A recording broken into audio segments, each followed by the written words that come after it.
72의 법칙을 들어본 적이 있으신가요?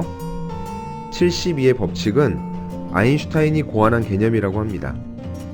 일반적으로 복리를 전제로 자산이 2배가 되는데 걸리는 시간을 계산하는 방식을 이야기합니다.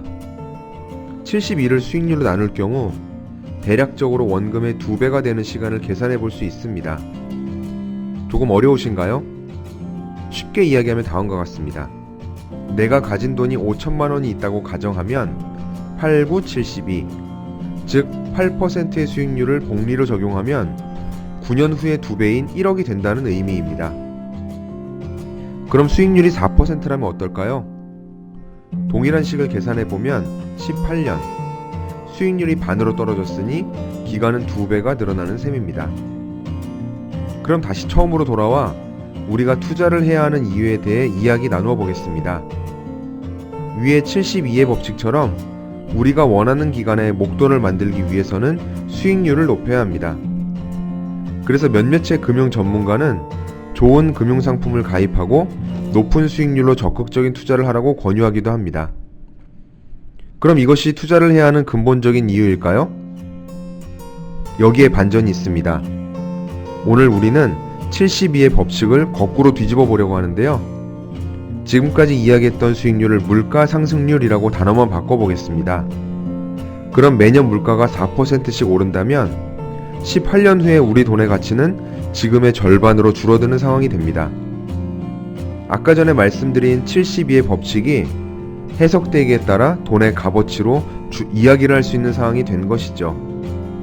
이를 조금 어려운 말로 화폐 가치라고 합니다. 굳이 72의 법칙을 이야기하지 않더라도 우리는 돈의 가치에 대한 이야기를 들을 수 있습니다.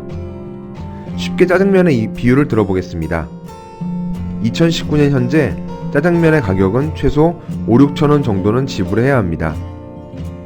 이 짜장면은 짜장면 박물관의 자료를 참고하면 1990년에는 1,300원, 2000년에는 3,000원이었습니다. 불과 20, 30년 사이에 2배에서 4배 정도의 가격이 오른 것입니다.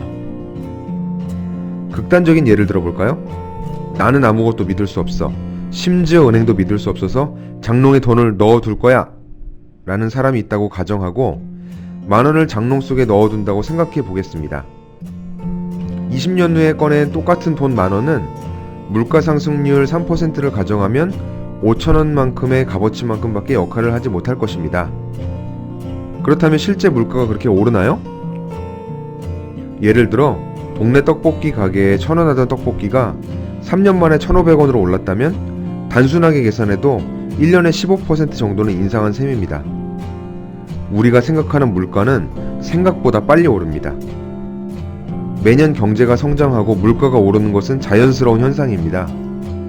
지난 2시간에 걸쳐 돈을 모으기에 가장 좋다고 강조했던 은행의 예금 적금을 기억하시죠? 여전히 적금은 돈을 모으는데 가장 좋은 방법 중에 하나인 것은 분명합니다. 그러나 먼 미래를 바라보고 저축하는 적금이 이자가 물가 오르는 것만큼도 못 미친다면 어떨까요? 1, 2년 후에 가까운 미래는 안전하게 적금으로 돈을 모아 나가야겠지만 5년, 10년 후의 먼 미래는 물가 상승률 이상으로 우리 돈의 값어치를 잘 유지해 나가야 할 것입니다. 이것이 저희가 강조하는 투자가 꼭 필요한 이유입니다.